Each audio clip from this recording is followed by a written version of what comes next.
Jean-Jacques Bourdin. Il est 8h34, bonjour à toutes et à tous, 8h30, 9h, l'interview politique, les Français veulent savoir. Parlons vrai ce matin avec François Bayrou, bonjour. Bonjour. Merci d'être avec nous François Bayrou. Le projet de loi immigration, vous savez ce que je vais faire ? Je vais reprendre le trajet de ce texte, de ce projet de loi tant désiré par Gérald Darmanin.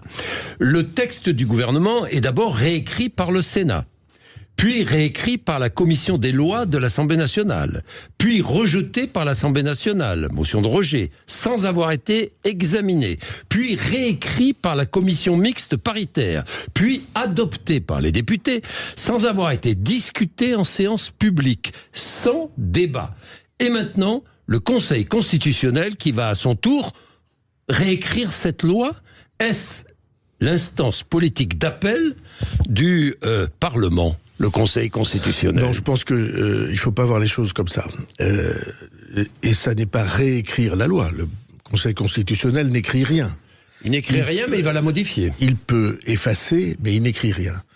Alors il faut distinguer deux sujets dans la présentation que vous venez de faire. Le premier sujet, c'est le processus d'adoption, le modèle d'adoption de ce texte, qui est pour moi très insatisfaisant. Et on va voir où est la responsabilité. Et la deuxième chose, c'est la légitimité de ce texte ou d'un texte sur l'immigration. Et je pense que cette légitimité est entière. Je pense qu'un texte, pas nécessairement celui-là, était absolument nécessaire parce que ce que je vois sur le terrain, je suis, comme vous l'avez rappelé, maire de Pau, ce que je vois sur le terrain, c'est une inhumanité de la situation actuelle.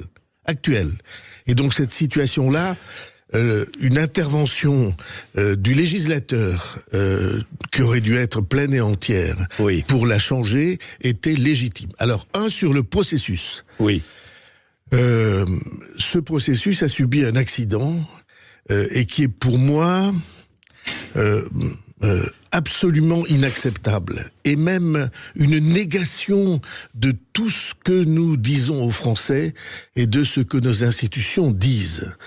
Parce que ce texte aurait dû a été, c'est le choix du gouvernement, examiné d'abord par le Sénat, pour peut-être constituer une majorité qui puisse assurer son passage. Il est venu ensuite à l'Assemblée nationale. Il a été tout à fait légitimement travaillé par les commissions de l'Assemblée nationale. Oui. Et puis, fait absolument sans précédent, fait inédit et scandaleux. L'Assemblée nationale a dit, écoutez, nous ne l'examinerons pas. Les oppositions alliées, de l'extrême gauche à la gauche, toute la gauche et l'extrême droite. Et la droite. Et la droite. Les oppositions alliées ont refusé de faire le travail pour lequel elles sont élues, pour lequel les Français ont élu les députés. Chacun des députés est venu devant les électeurs en disant « mais nous allons faire la loi et nous allons la faire bien, nous allons défendre vos idées ». Ils ont refusé de faire ça. Je vous confie quelque chose.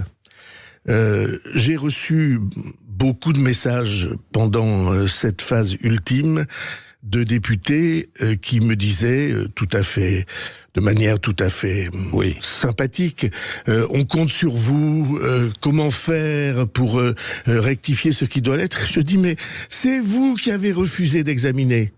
Vous avez fait sans précédent depuis le début de la Ve République.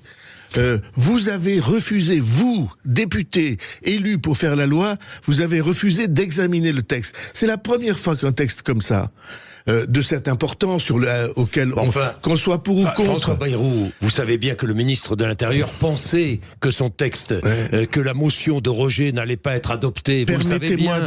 N'y a-t-il pas eu là un peu de suffisance, un peu de... Franchement. Je ne suis pas là pour faire le procès. Mais il ne s'agit pas de faire le procès, il s'agit de dire la réalité des choses. Donc je pense qu'il y a eu des erreurs d'appréciation, je n'ai aucun doute sur ce point. Et je pense que tout le monde le sait, y compris les intéressés eux-mêmes.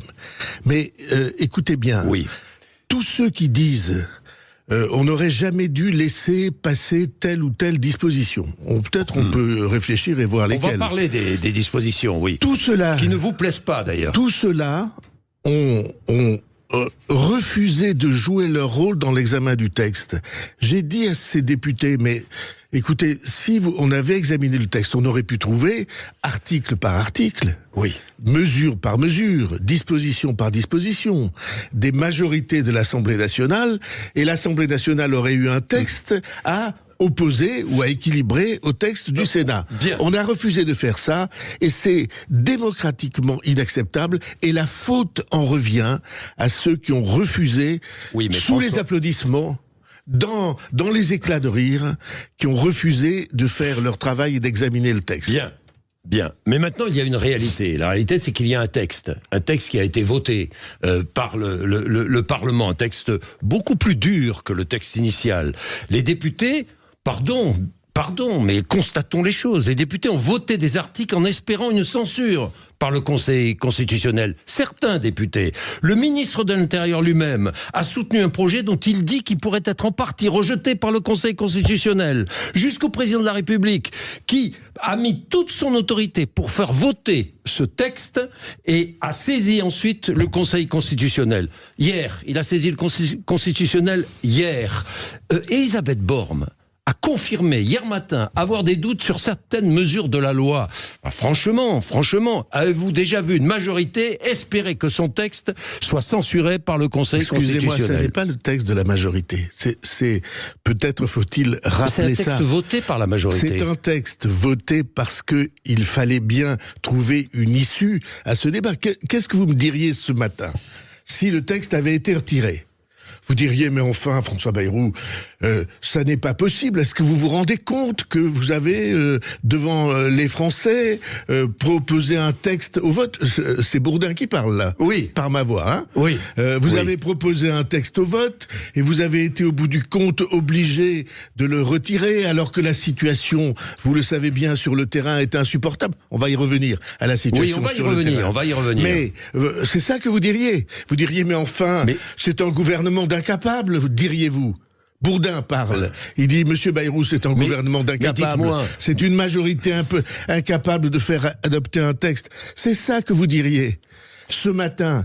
Et donc, ce que je dis, moi, d'abord, c'est absolument dans la Constitution que quand il a un doute, le président de la République a la faculté de soumettre ce texte à l'examen du Conseil constitutionnel. Oui, c'est évident. C'est absolument nos institutions. Il le fait. Bah écoutez, c'est son.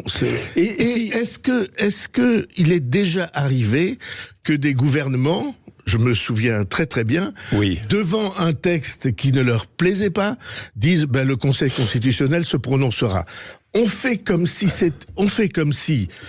le plus légal, le plus institutionnel de nos mécanismes d'examen des textes qu'on vote était surprenant ou un scandale. La loi est vidée de la plupart de ses articles, de ses principaux articles. Que se passe-t-il? Elle ne sera pas vidée de la plupart de ses principaux articles. 20 à 30 articles sur 80 ou 85 ou 88. On va voir ce que dit le Conseil constitutionnel. Bon, on verra. Effectivement, nous verrons. Mais conditionnement des prestations sociales non contributives, instauration de quotas migratoires, limitation du droit du sol, délit de séjour irrégulier, resserrement du regroupement familial, restriction du droit du sol, ça ce sont des mesures, des articles qui risquent d'être retoqués. Qu'est-ce que vous appelez restriction du droit du sol? Traduisons, vous employez, le monde médiatique, l'univers médiatique, emploie des mots qui ont l'air d'immenses atteintes à nos principes les plus sacrés. Regardons, vous dites restriction du droit du sol. Je vais vous dire exactement ce que c'est. C'est, la loi dit, pour que un jeune homme ou une jeune fille qui va devenir français parce qu'il est né en France, au moment de devenir français, il est normal qu'on lui demande si elle le veut ou si c'est contre son gré ou si elle s'en fiche. Demander entre 16 et 18 ans à une jeune fille ou un jeune garçon qui veut devenir français de le dire hein, de signer une déclaration en disant « Oui, c'est en pleine conscience que je souhaite devenir français ». Est-ce que c'est une atteinte à quoi que ce soit ? Personnellement, je ne me prononce pas. Je vous pose simplement la question. Je dis simplement. Vous dites non, mais attention, François Bayrou, je dis que le Conseil constitutionnel risque de revoir votre copie. Vous le savez bien. Mais c'est pas ma copie, ni la copie du gouvernement. Non, non. Des députés. Non. Non. De l'opposition. Non. De qui ? Alors de qui ? C'est la copie qui est sortie de la délibération de ce qu'on appelle la commission mixte paritaire, oui. C'est-à-dire ce petit groupe de 7 députés et 7 sénateurs oui. qui essaie de trouver un accord entre les deux chambres pour faire adopter un texte. Vous vous rendez compte que vous avez fait adopter un texte réécrit par 7 députés, 7 sénateurs ? Eh bien, pourquoi alors est-ce qu'on a refusé entendez l'indignation dans votre voix. Oui. Et vous relayez ce que j'ai dit à l'instant à votre micro. Mais je suis... Oui. Il est scandaleux et démocratiquement un scandale que les députés élus pour cela, envoyés par les citoyens pour voter la loi, aient dit par sectarisme, eh bien nous refusons de l'examiner. Et viennent après draper dans des principes qui leur rendent bien service à cet instant, et qui servent évidemment à dissimuler leur abandon ou leur démission. Ils viennent dire c'est pas possible. Mais pourquoi tu n'as pas examiné ? Pourquoi tu n'as pas voté ? Qu'est-ce que tu viens faire à l'Assemblée si tu es de ceux qui affirment qu'il fallait pas examiner ce texte ? Et alors, si vous me permettez d'aller une phrase plus loin pour vous donner l'occasion des questions. Dans le concret, on y vient. On y vient, oui, mais parce que le temps passe. Quelle est la signification du combat de ceux qui ne voulaient pas d'un texte ? C'est qu'ils veulent que dure la situation actuelle. Et la situation actuelle, pour moi, elle est pas seulement inacceptable. Elle est inhumaine parfois. Elle est inhumaine tous les jours. Oui. Tous les jours. Oui, alors, un mot sur la caution demandée aux étudiants étrangers pour venir suivre leurs études en France. Comme vous savez... Vous y êtes opposé, j'imagine. Je ne sais pas. Si vous aviez écouté les déclarations, mais je comprends que vous préfériez les déclarations à votre micro aux déclarations aux autres micros. Oui. Mais ça, c'est sûr. Voilà, mais on peut pas toujours être chez vous. Non, mais et donc cette caution... c'est le contraire de nos principes et de nos intérêts. À une exception près, que je veux être honnête en notant. Pourquoi c'est le contraire ? Parce que nous avons besoin d'avoir un rayonnement de la France par l'intermédiaire des étudiants qu'elle forme. La francophonie, et pas seulement la langue française, mais notre manière de vivre et nos manières de penser, je pense à la laïcité par exemple, elles ont tout à gagner à ce que des étudiants venus de l'étranger faire leurs études en France puissent relayer ce qu'est au fond le modèle de société français. Mais faut être honnête en disant que oui, dans un nombre non négligeable de cas, il s'agit d'une filière d'immigration dissimulée. Mais ça, il y a qu'à faire le travail des universitaires, mettre des examens, mettre des concours, faire ce qu'il faut pour qu'on s'assure que c'est vraiment la volonté d'étudier et la volonté de prendre en compte et de respecter ce qu'est la France. Pour le reste, je suis absolument opposé à l'idée qu'on fasse un tri parmi les étudiants en fonction des moyens de leur famille. J'y suis opposé parce que beaucoup qui ont honoré la France. J'ai cité l'autre jour à un autre micro l'exemple de Senghor. Senghor, il vient d'une famille sans moyens réels, il vient de très loin dans la culture quand il arrive du Sénégal en France, et puis il sera agrégé, et puis il sera le grand homme d'État du Sénégal et le premier président du Sénégal. Ça c'est un exemple vivant, c'est un emblème de ce que la France est capable de faire. Donc je suis contre la caution. C'est un emblème, réforme de l'AME. Est-ce que vous n'avez pas le pistolet sur la tempe, pardon d'employer cette expression, mais vous vous êtes engagé à réformer l'AME ? Non. Non ? Non, la Première ministre a eu un contact avec le président du Sénat en disant que s'il y avait à examiner, qu'est-ce que c'est AME ? Il n'y aura pas de réforme de l'AME. Non, c'est pas ce que je dis.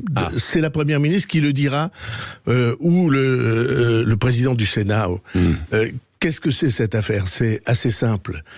Il y a des gens qui disent, et je suis persuadé que c'est pas seulement une erreur, mais une faute. Lorsque vous avez des étrangers malades sur votre sol, ne les soignez pas. Et moi, je pense que c'est du point de vue humain et du point de vue de la sécurité, de la santé des Français. Ça n'est pas acceptable. Vous avez un tuberculeux qui arrive après avoir traversé les épreuves innombrables que cette vie d'émigré suppose. Il est tuberculeux, vous n'allez pas le soigner ? Et on va avoir ainsi une source de contagion. La Première ministre a été obligée d'écrire au président du Sénat pour lui dire, écoutez, pour faire plaisir au LR, on va envisager une réforme de l'AME. Moi, ça n'est pas la démarche que j'adopte. Mais cette démarche, elle a été dictée par une seule chose, c'est que il n'y avait pas de majorité absolue à l'Assemblée nationale, et si je vois ce que je sens, il n'y aura pas de longtemps des majorités absolues. Il faut apprendre à vivre avec le pluralisme, en tenant compte des sensibilités différentes, sans se laisser compromettre et dériver. Alors, trois questions, parce qu'il faut que j'aille vite. La première question que vous allez poser, c'est pourquoi vous dites que c'est inhumain la situation actuelle. J'allais vous poser la question, parce que le patronat nous dit, nous avons besoin de millions sur les années qui viennent, sur plusieurs années, de millions de travailleurs étrangers pour notre économie, pour l'économie française. Comme vous savez, c'est ce qui a été fait par l'Allemagne, qui a laissé entrer 1 million de personnes d'un seul coup. L'Italie, 450 000. Eh bien, moi, mon point de vue, c'est que cette démarche ou cette présentation-là est dangereuse. Parce que si vous comptez pour équilibrer les défaillances de la démographie française, si vous comptez sur des apports venus de l'extérieur, alors vous allez créer des problèmes culturels, parce que les apports de population, ils sont acceptables quand c'est proportionnellement léger ou proportionnellement équilibré. Ils deviennent inacceptables dès l'instant que vous avez le nombre qui donne le sentiment de changer la nature. Il faut donc des quotas. La nature du peuple que nous formons ensemble.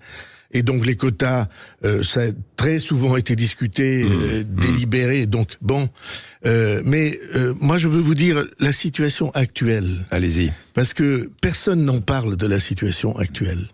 Et si nous n'avons rien fait, c'est cette situation actuelle qui était appelée à perdurer au travers du temps. Vous savez ce que c'est la situation actuelle ?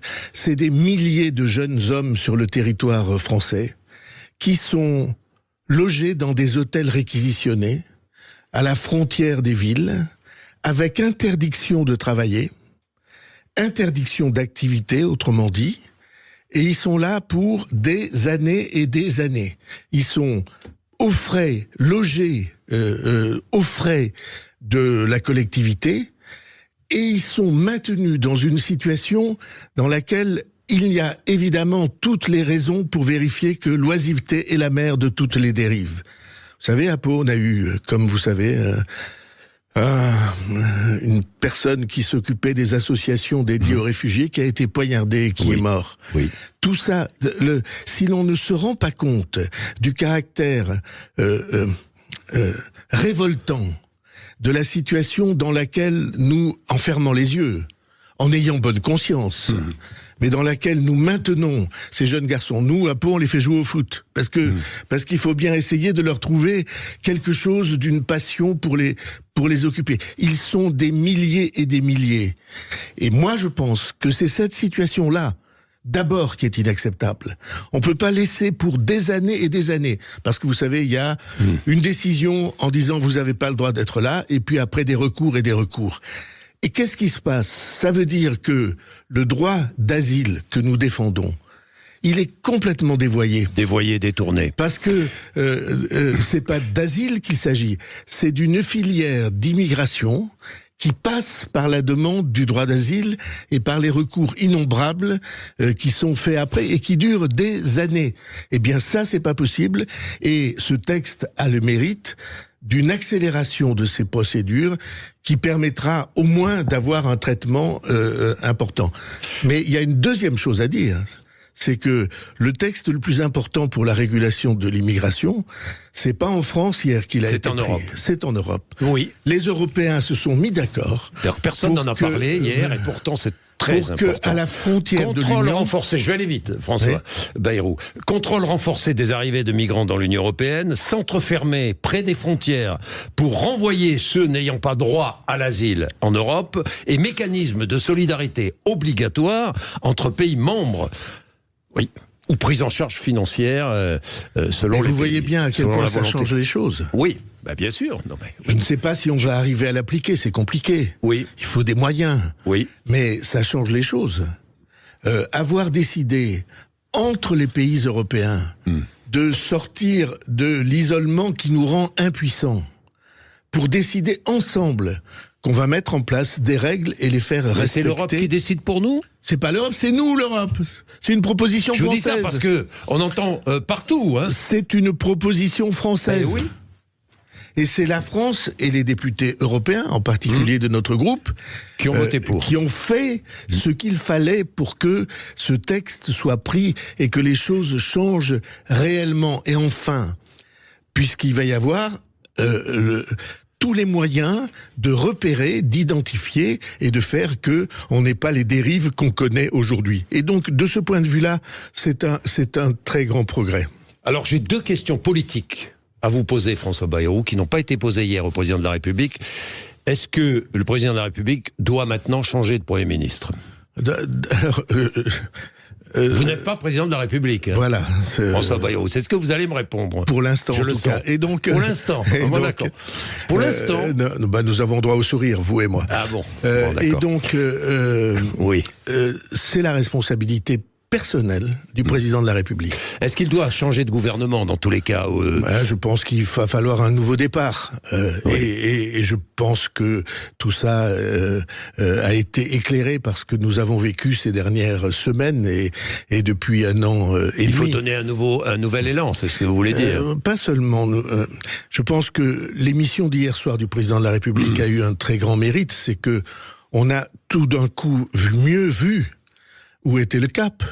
Qu'est-ce que ces gouvernements successifs ont l'intention de faire pour rendre à la France sa capacité, sa souveraineté, comme on dit, c'est-à-dire les moyens de reprendre le contrôle de son avenir, par exemple dans la réindustrialisation, pour laquelle je me suis battu beaucoup, par exemple pour effacer les problèmes de commerce extérieur, c'est pas normal que nous ayons les déficits que nous avons.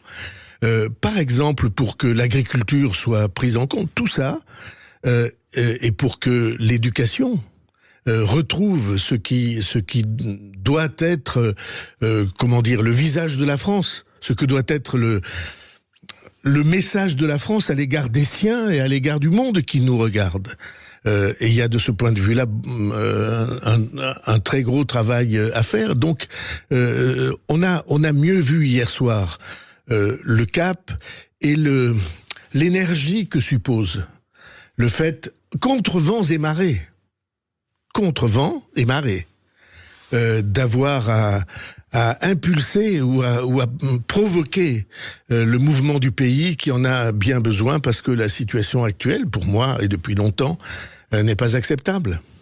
Merci François Bayrou d'être venu nous voir ce matin sur l'antenne de Sud Radio. Il est 8h58. Vous réagissez évidemment, vous le savez, après les infos de 9h. 0826 300 300. Vous intervenez, vous commentez, vous nous racontez surtout ce que j'aime par-dessus tout, ce que vous vivez, parce qu'on a besoin de vous. On a besoin de savoir ce que vous vivez au quotidien. Ça nous éclaire, ça nous fait du bien, croyez-moi. 8h58, près de 9h.